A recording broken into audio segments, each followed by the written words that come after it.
Cheeseburger.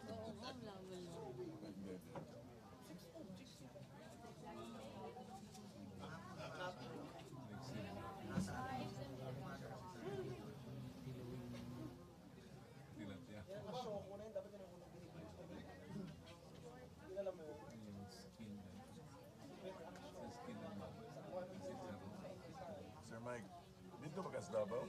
Wala. Ito po sa Kuala Lumpur. O kumusta mo totoo? Okay kayo? So implementation na ta, wala na yung negotiation. Implementation na sa Implementation. Discuss na ang implementation. Oo nga sir, lahat. Sugod man ang imailit nga kuhaan to mga unconstitutional. Asan nisugod sila? Kaya mo nagsabaan pa man to. Nagsamok-samok pa man to. Wala na yung... Wala. Okay na siya. So, sharing na sila MIMN. Ang MIMN, murag sila, talk to them separately. Pero willing sila mag-share. Oo, willing sila. So, saan naman ang bagong pa? BB, saan na? BL. BBL pa man gihapon. BBL. Mauna ang unconstitutional provision. Ay ba? Puro naman ka taga Mindanao ka sinabtan na ito. Puro naman sa taga Mindanao. Puro Bisaya. Inday ko, Inday. Santiago. Ayaw kay siya na. Ay, ito. Ibuhin ko doon. Ayaw ba?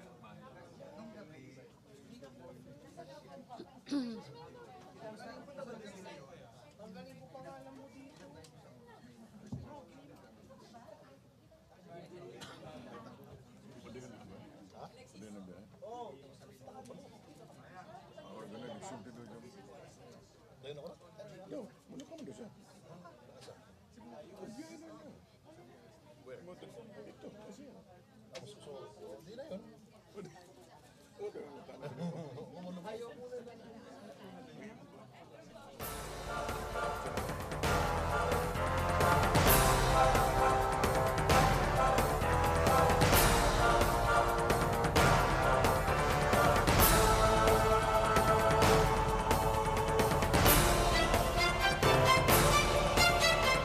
Welcome po sa press briefing ni Presidential Communications Secretary Martin Andanar. Happy birthday, sir.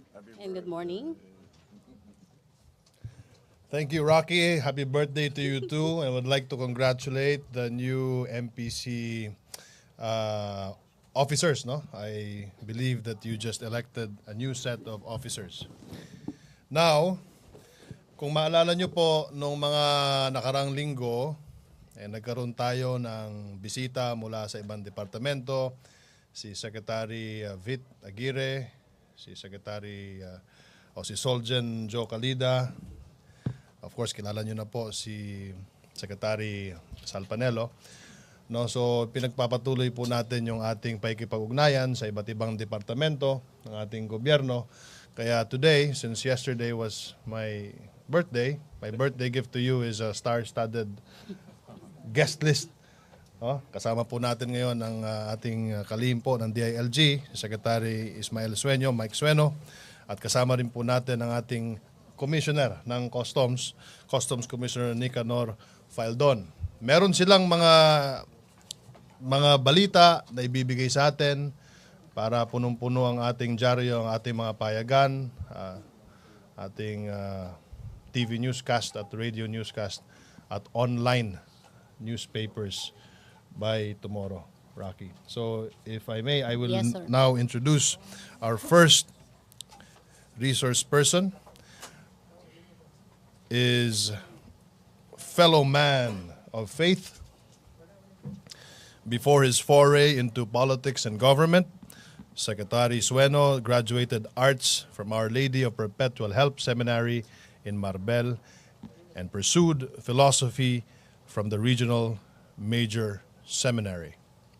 Later in his life, Sec Mike chose to do more by serving our countrymen first as elected mayor of Coronadal, South Cotabato, and then served as governor of South Cotabato.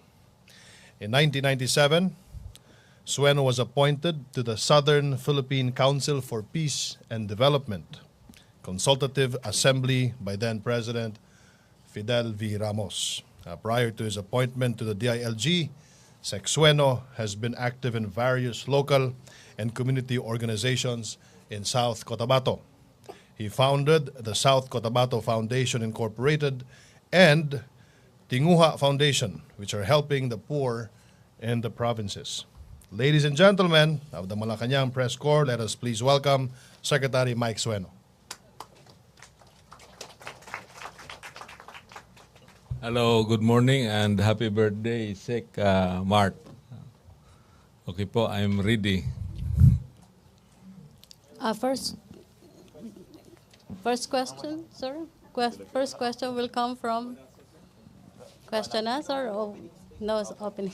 So I'm, before I used to watch this Malacanang Press Corps on TV.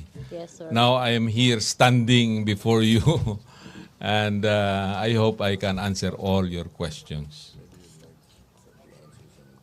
Yeah. Yes, sir. Please. Yeah, okay. Please do, sir. So maybe I was asked by Sec Ernie to maybe I can talk about the Masa Masid updates. You know what Masa Masid is?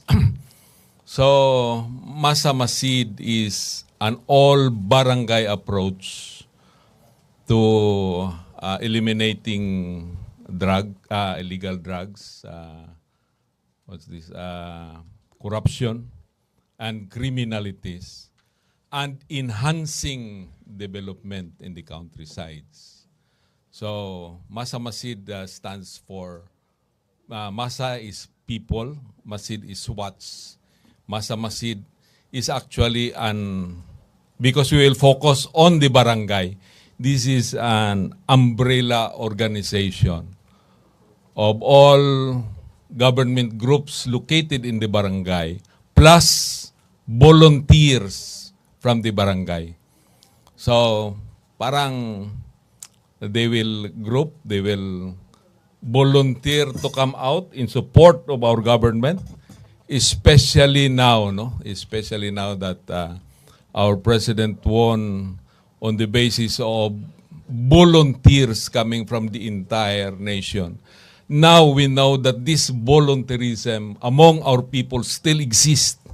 This is why our president has a high trust rating.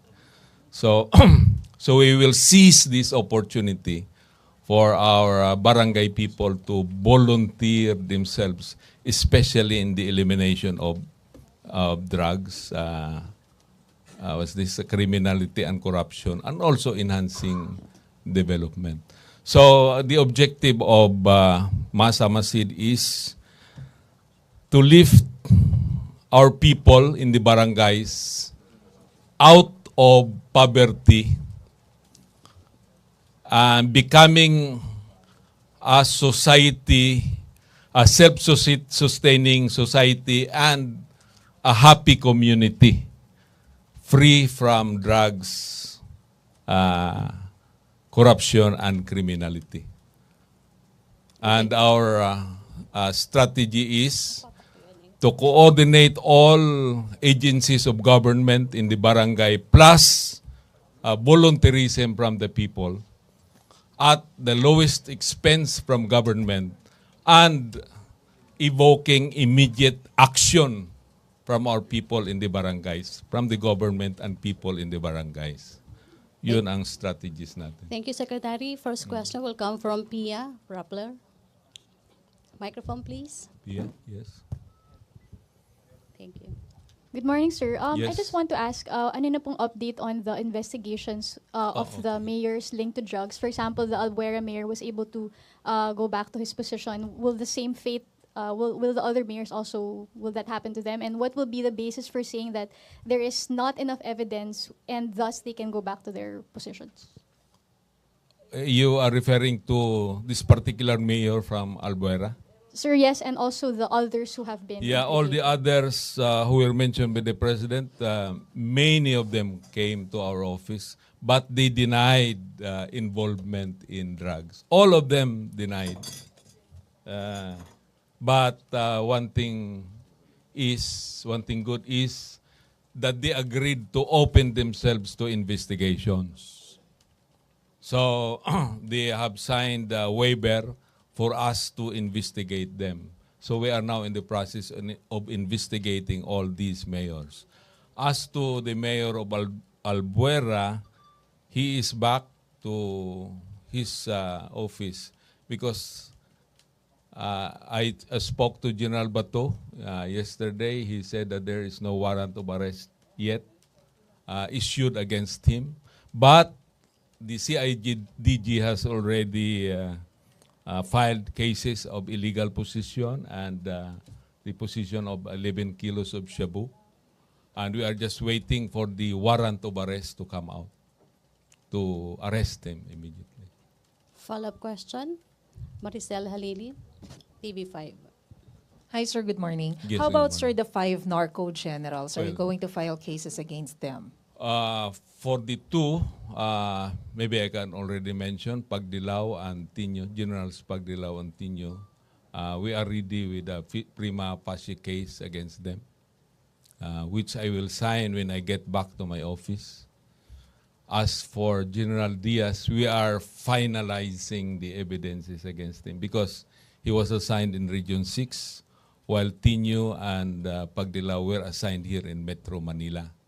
So it takes some time for us to really gather evidences against General Diaz. But we are sure we have the goods against him. We have evidences against him. As for Mayor Luot, Mayor Luot, we already lifted his supervision over the police, and we have also canceled his license or permit to own guns and bodyguards. No, we also canceled all those.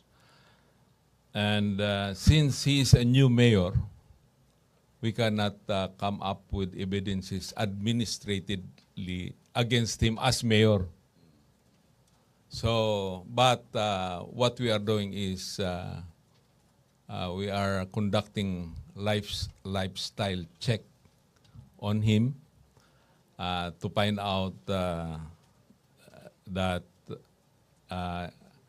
his assets are not proportionate to his income. So that is our strategy. Sir, what particular cases are you going to file against the 2 narco generals? And when are you going to file it, sir? Well, we will come out with the cases to be filed against them in due time. So maybe we can wait until tomorrow. We will publish that tomorrow. As for General Garbo, well, he's not in active duty right now. He's neither an elected official. So the CIDG will file cases against him. Okay. Alexis Romero, Philippine Star, then to be followed Alexis. by Marlon Ramos. Sec, have you seen the matrix of narco politicians? What do you mean matrix? The matrix, the list of politicians allegedly involved in drugs that was forwarded to the president.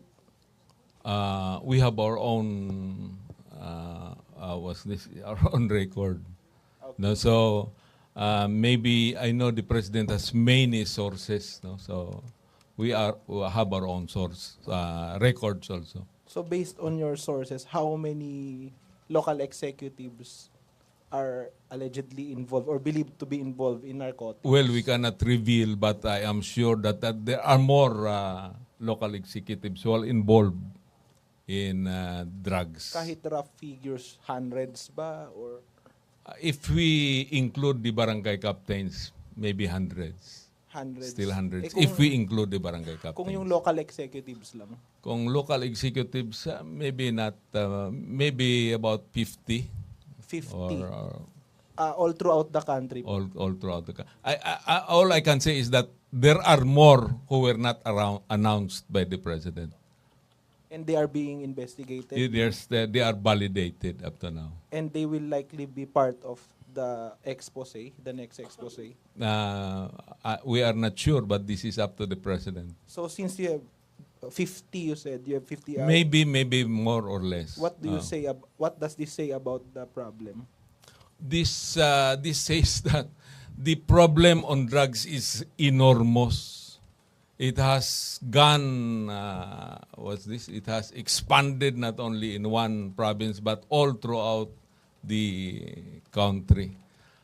This is why the president, we can understand the passion of the president in really eliminating drugs, because it has proliferated mainly because of the protection given by our local executives and our police.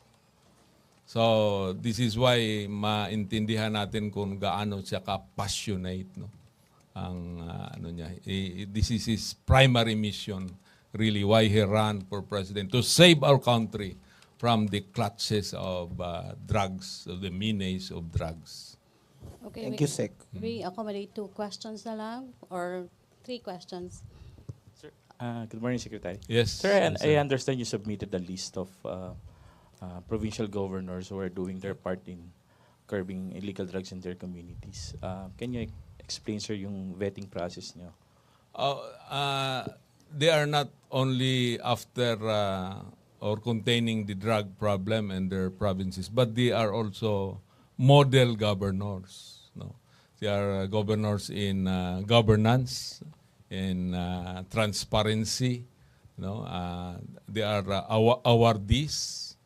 And they are good in the disaster preparedness, and they have made their provinces competitive when it comes to business. These are model leaders, model local executives, so that the president is not only exposing the bad guys, but also the good guys in government.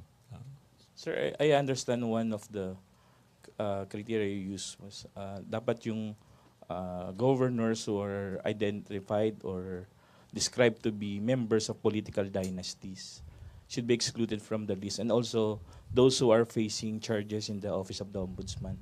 Yes. Pero nandun po si Ilocos Norte Governor Amy Marcos and Isabela Governor Bojidi are both members of well-known political dynasties in their provinces. Well, maybe they are members of the dynasties, but they have proven to be very good administrators and very good governors.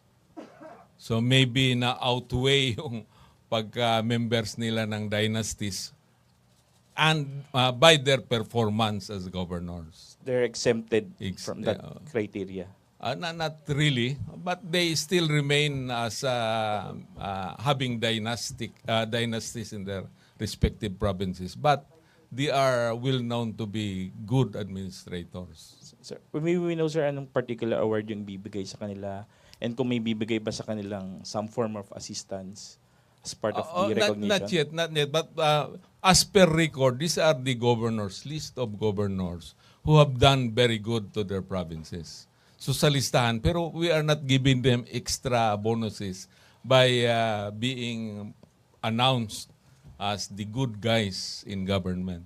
Sure. So we are not giving them awards. Sir, magiging regular basis, and will you also recognize mayors and other local officials? Maybe next week we will come out with good city mayors, and the following week with good municipal mayors. Good performing local executives. Thank you, sir. Thank you, Marlon. Dexter Ganibe, and then Joseph Morong. Sir, follow up lang dun sa Yes po. war on drugs. Yes. May complete list na po tayo kung ilan yung mga tauhan natin sa PNP na nasusugatan or nasawi dahil dito sa war on drugs. Hindi ko, I am sorry, I do not have the list yet, no. Or numbers of... We expect the list to come to my office pretty soon. But right now, we do not have the list yet. Last na lang, sir. Follow up Yes, lang. yes. Dun sa kay retired General Garbo, do we have the whereabouts of the general now? Well, that is highly confidential, so we cannot reveal that, no. So last question coming Yes. from Joseph Morong, GMA 7. Sir, just on the two, si General Pagdilaw and Tino, what's our basis for saying that you have prima facie evidence against the... That's why let's wait until tomorrow until I sign it and we will make it public. Sir, Perhaps tomorrow. Tomorrow na yan, sir. Yes, okay. Pero in drug involvement nila yan, sir, no? I mean, their role? Yes, their role in their involvement in drugs, because this is the basis of the pronouncement of the president. Sir, yung si Mayor yung sa Albuera, why was he allowed to return to his post in the first place? Mayor of Albuera? Yes, sir. Because there is no warrant of arrest issued against him yet. Mm. So this is why the CIDG has already filed cases against him, and we are waiting for the arrest warrant to be issued. Sir, hindi naman yung tatakas or something? Hindi naman. Siguro. May commitment man not to? Oh yeah, oo. May mga policeman tayo doon. Okay, sir. Thank you. Thank you, Joseph. Secretary Andanar. Thank you, Secretary Sueno. Thank you. Thank you very much. Dagang salamat, Secretary Mike Sueno. Thank you so much for gracing our media briefing today. On to the next. Resource person is a man of great courage and conviction, a nationalist and patriot. Commissioner Nick Faldon started his career in the military as a third-class trainee of the Naval Combat Engineering Brigade, formerly Naval Construction Brigade, or CBs, and was called into active duty by the Philippine Marine Corps in 1992. In this life, every one of us is given a choice, but the choice of Commissioner Nick is what separates greatness from the ordinary. And Commissioner Faldon chose the former by choosing the more difficult path of refusing a plea bargain from a sitting government. We are thus confident that such moral conviction will see this Batanes-born, who had been awarded a Gold Cross medal, among others, through as he heads the Bureau of Customs. Commissioner Nick has 23 years of government service before rejoining the administration of President Rodi Duterte. Ladies and gentlemen of the Malacanang Press Corps, please welcome Commissioner Nick Faldon.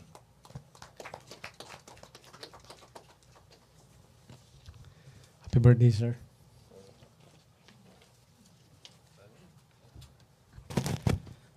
Yes, after 50 days, I believe we have to report to the people kung ano yung nangyari na sa customs.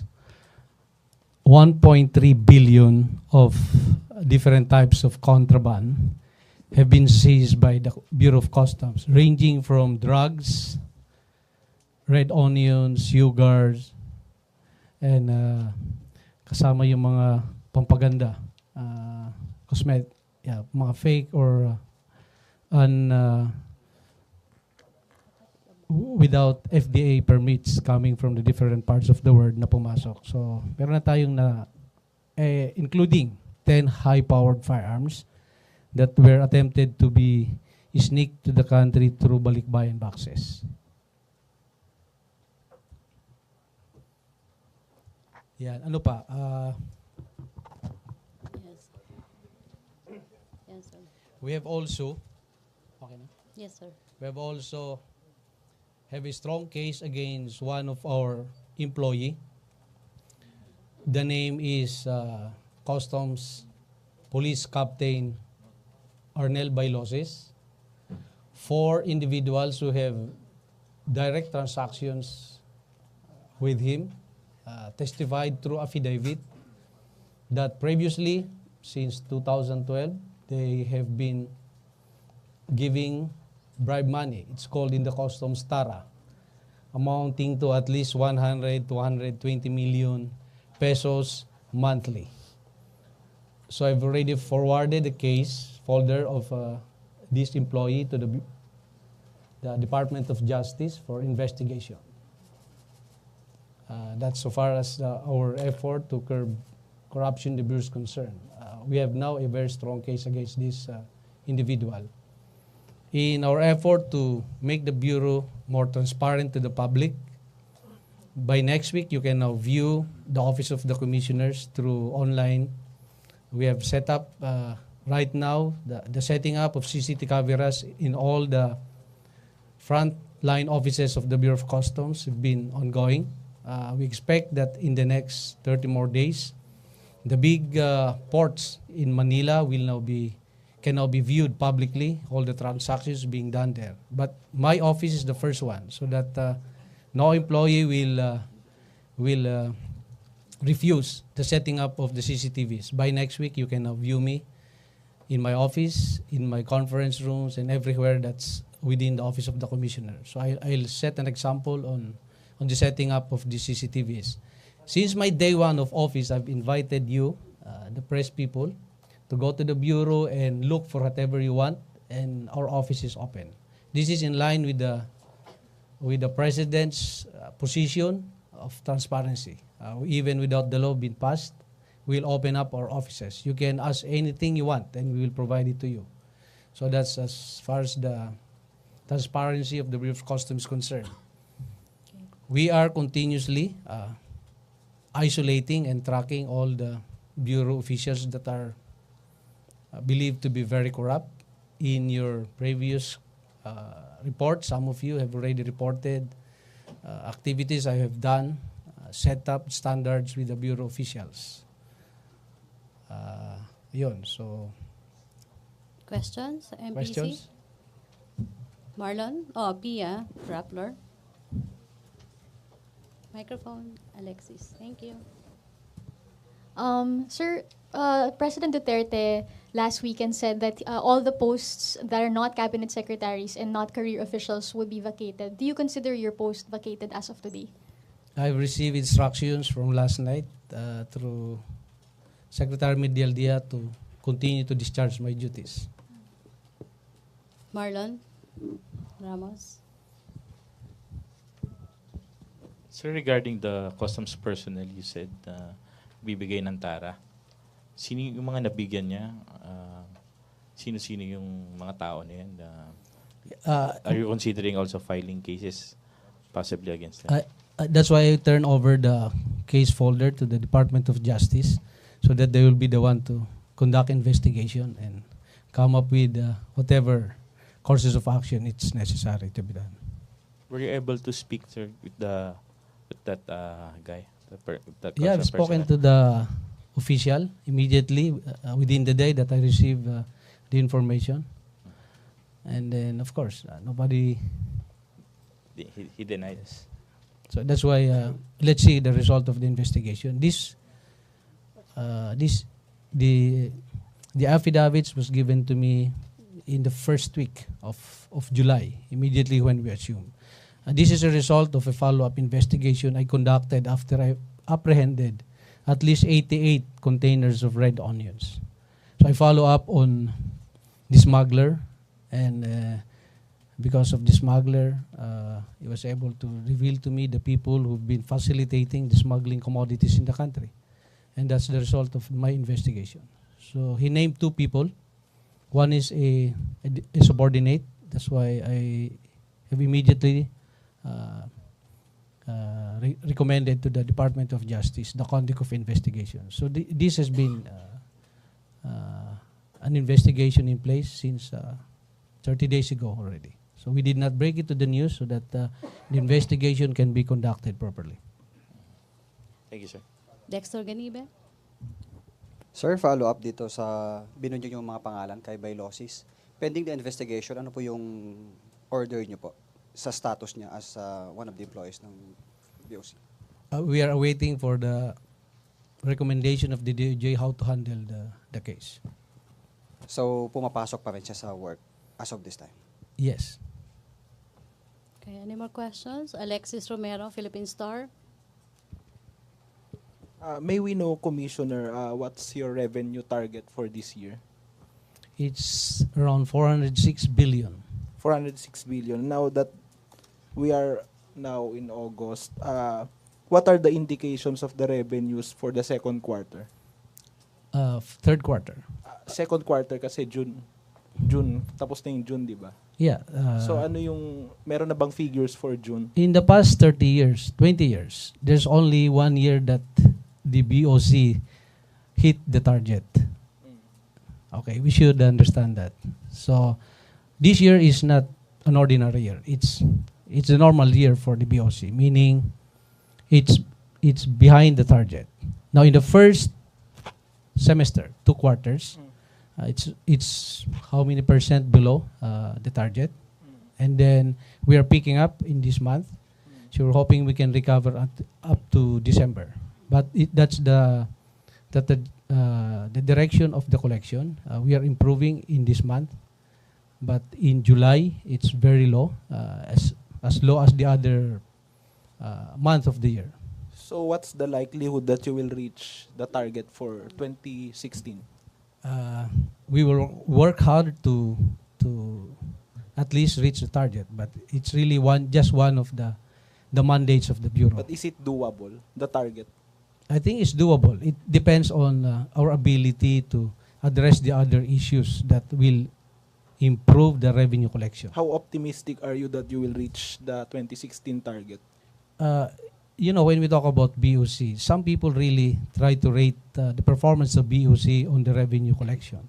We can bring in a lot of commodities and reach the target, but we might sacrifice our mandate of border security.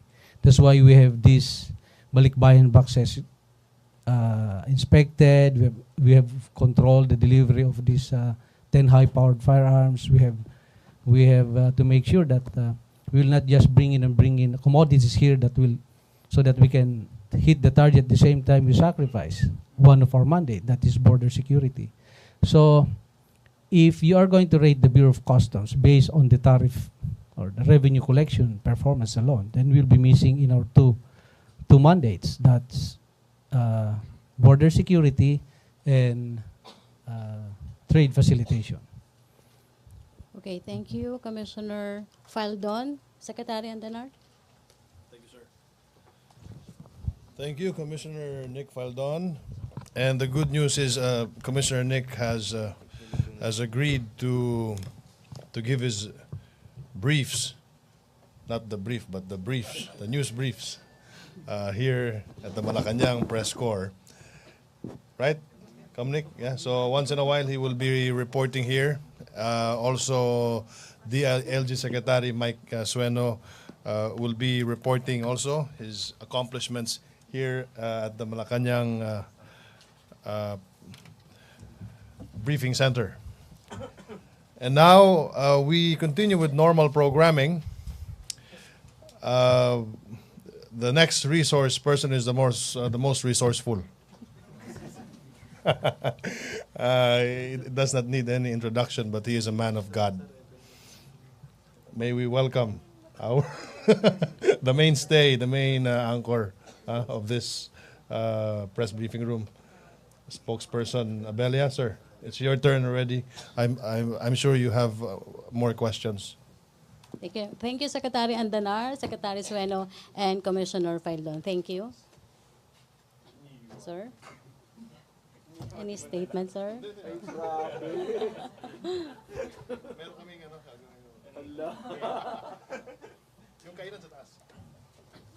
Presidential Spokesperson Ernesto Abella. Right. Good morning. No, it's perfectly all right.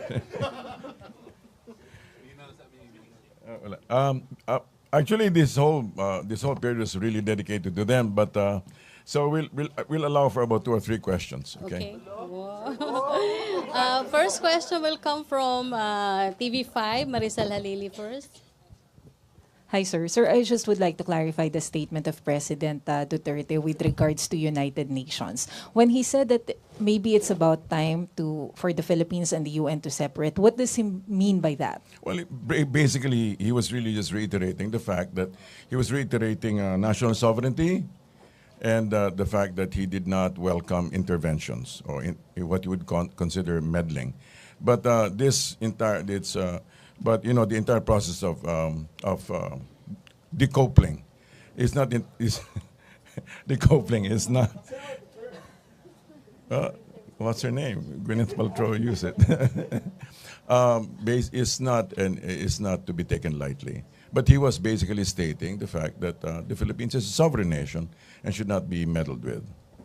Sir, what will be the possible implication of this? I mean, to our relationship to other countries, other members of UN, or the UN per se? Well, we are not decoupling, I said.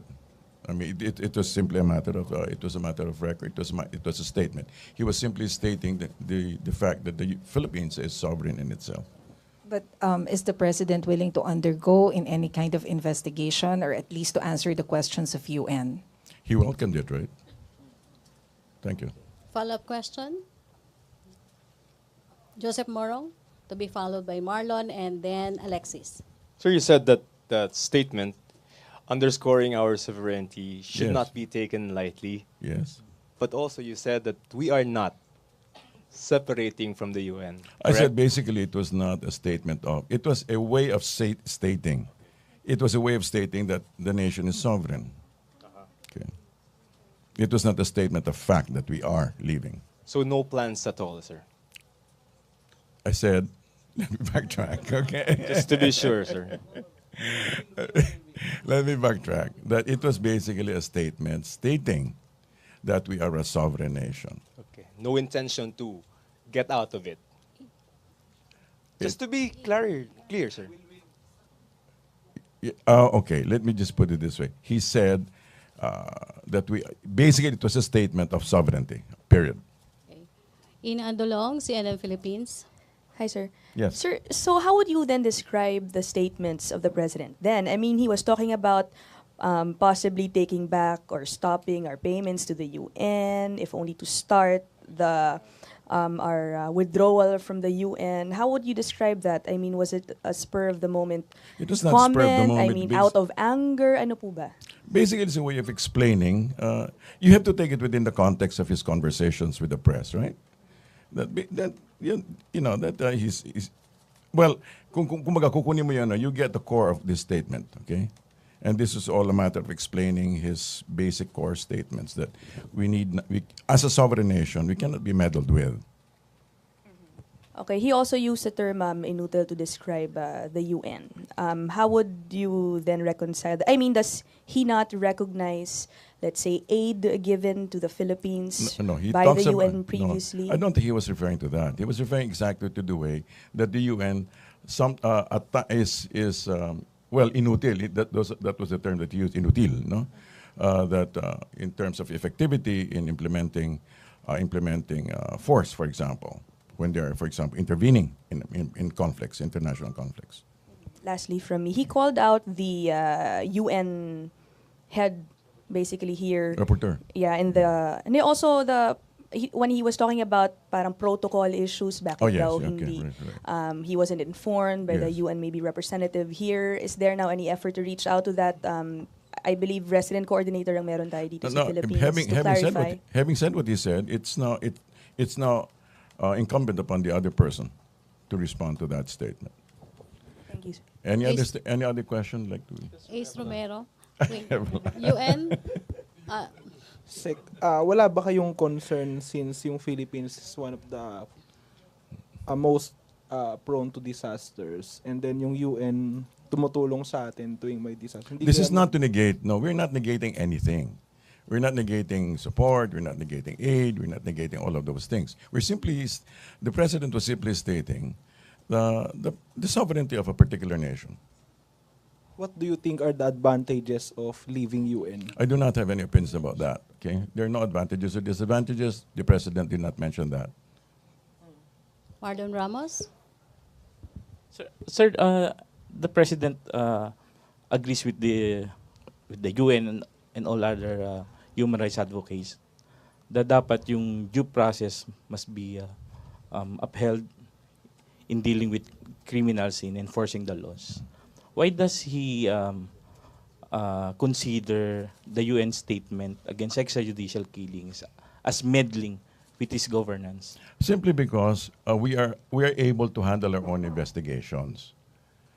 And he, in fact, if you notice his statement, if you took it in particular, he was referring to the fact that the United Nations seemed to be singling out the Philippines in particular, and he was actually referring, how come you don't make human rights statements about, for example, U.S. Actions against blacks, you know. So in other words, he felt he was basically just reiterating the fact that these things are within our ambit. Within the ambit of national sovereignty, national concerns, and that there was no call for the United Nations to at this stage. There's no call for the United Nations to make any investigations, and that of course he in fact as the question of Ms. Kalalang earlier, that there should have been if they really had any intentions, serious intentions about investigating these matters, they should have made formal presentations and not just made general statements. So does the president consider any statement which he considers as against his policy as meddling, as No. interference? As I stated, he said the United Nations, being a public institution, should have made formal representations because we also are a formal institution. It's not the statement that he was referring to. It was the fact that they were making statements out. They were just simply making statements without having made formal representations with the nation, with the president himself. So apparently the president is not aware of the assistance that UN has been giving the Philippines, lalo na nung panahon ng Yolanda and those things. other humanitarian aids. Excuse me. Those things are two entirely different concerns. He was not disclaiming the aid. He was simply disclaiming he was taking umbrage at the fact that the United Nations, through their representatives, were making public statements without having made formal representations. But the president said UN has done nothing to us anyway. He Come said again? that. Sabi po ni Presidente Duterte, the UN has done nothing to us anyway. So Well, might as well no, sympathize with. Come again? So might as well na we bolt out from the UN kasi wala naman sila nagagawa for the Philippines. Come again? I'm asking that kasi are you planning to brief the president at least No, on the relationship between the Philippines and UN and how UN is extending assistance to nations like the Philippines? The president does not need briefing from me. Okay, he is perfectly aware of this situation. Thank you very much. Okay, thank you. Thank you. May question? Other issue? UN? Can we other move on issue? to Other issue, Maricel Halili, other issues? TV5. Sir, yung sa... Oh, yeah. Sir, Yes. hello po. Sir, yung klaruhin ko lang po yun sa instruction ni President Duterte na yung mga presidential appointees should consider yung kanilang mga position na vacant starting today. Sino-sino po ba yung sakop nito? Is he talking about all the appointees? As per update according to Andanar, that this refers to appointees from the past administration, and that with the exception of two that were actually addressed, it does not apply to the current appointees. Aquino and... Joseph, holdovers, please yeah. use the microphone, please, Joseph. No, basically this refer to well, as you would say, holdovers, but basically these are appointees from the past administration, and does not refer to appointees of the current administration, except those who have been made reference to. Okay. Sir, you mentioned there were 2. Sino po yung... No, they made reference to. Okay. So, akala ko may dalawang Di ba? tao. It's a dangling participle.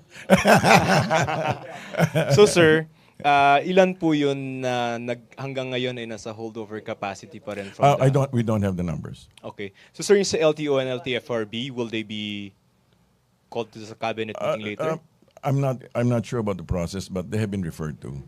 So, yung sa LTO, LTFRB, sir, Come again? I'm not sure now. Okay. Okay, thank you.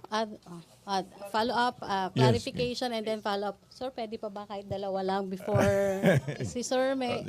Sige. So, unahin natin si Weng de la Fuente. Yung babae mo. Sir, clarification with the ceasefire announcement. Kasi it seems dun sa briefing po ng presidente ay hindi pa niya alam kasi he said that he will consult the defense and the military No, he said officers. he did make in other words, it's not just the date is here. Let's go on. You know, he said it had to be what do you call it? It had to be reviewed, but I'm sure they will act on it as soon as possible. So the announcement was made with the approval of the president. Which one? The restoration of the unilateral ceasefire. Kasi it was announced Saturday by Secretary Doresa, but during the early morning briefing with the president, parang hindi pa niya alam kasi hindi pa niya alam kung kailan i-restore yung ceasefire. No, he was aware. He was aware of the restoration, except that there were some details that needed to be worked out. So the announcement was known by the president. When He was aware of the